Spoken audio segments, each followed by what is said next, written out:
भयानक हवेली। एक छोटा सा गांव था जहां एक पुरानी हवेली थी। उस हवेली में कई साल पुरानी एक भयानक कहानी छुपी हुई थी।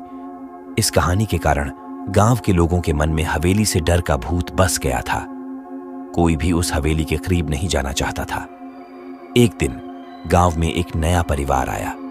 पति का नाम राजेश था और उसकी पत्नी का नाम था मीना।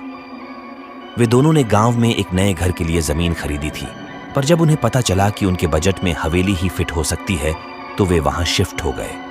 राजेश और मीना ने सुना था कि हवेली में कुछ अजीब है, पर उन्होंने इस बात पर ज्यादा ध्यान नहीं दिया। उनका मन था कि हवेली को रेनोवेट करके एक नई हवेली में बदल देंगे, लेकिन पहली रात ही सब कुछ बदल गया। रात के अंधेरे में मीना ने एक भयानक आवाज सुनी। उसने राजेश को जगाया और कहा, राजेश, क्या तुमने वह आवाज सुनी? यहां कुछ अजीब है। राजेश ने मुस्कुराकर कहा, मीना, शायद तुमने सपने में कुछ देखा होगा। यहां सब कुछ ठीक है। पर अगली रात हवेली में और भी भयानक घटनाएं होने लगी। मीना ने एक भूतनी की तस्वीर देखी जो उनके बेडरूम के सामने लगी थी। उस तस्वीर में भूतनी का चेहरा इतना डरावना था कि मीना डर से कांपने लगी। मीना ने राजेश को फिर से जगाया और कहा, राजेश, देखो यह तस्वीर, कुछ तो गड़बड़ है। यहां कुछ भयानक है, हमें यहां से निकलना चाहिए। राजेश ने भी अब डर को महसूस किया। उसने कहा, ठीक है, कल पहली ट्रेन पकड़कर हम यहां से चले जाएंगे। लेकिन हवेली का उन दोनों को छोड़ने का इरादा नहीं था।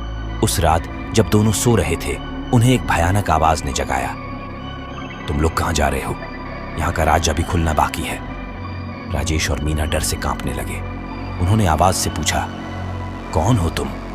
आवाज ने कहा, मैं वह प्रेमिका हूं जिसका खून यहां हुआ था। मेरा प्रेम कहानी अधूरा रह गया था, इसलिए मैं यहां अटकी हूं। लेकिन तुम लोगों ने मुझे अपनापन महसूस करने दिया। अब मैं मुक्ति पा सकती हूं। हवेली की खामोशी में राजेश और मीना ने वह भूतनी की तस्वीर उठाई और उसे हवेली के बाहर जलाने की कोशिश की।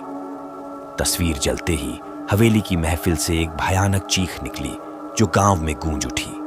उस दिन के बाद से हवेली से भूतनी का भूत गायब हो गया। राजेश और मीना ने हवेली से निकलने का फैसला किया और गांव में खुशहाली से रहने लगे। लेकिन उनके अनुभवों ने उन्हें यह सिखा दिया कि कभी-कभी पुरानी कहानियों में असली सच छुपा होता है, जो इंसान को अनजान रहने पर भी परेशान कर सकता है। कहानी कैसी लगी कमेंट्स में बताएं, वीडियो को लाइक और चैनल को सब्सक्राइब करें। धन्यवाद।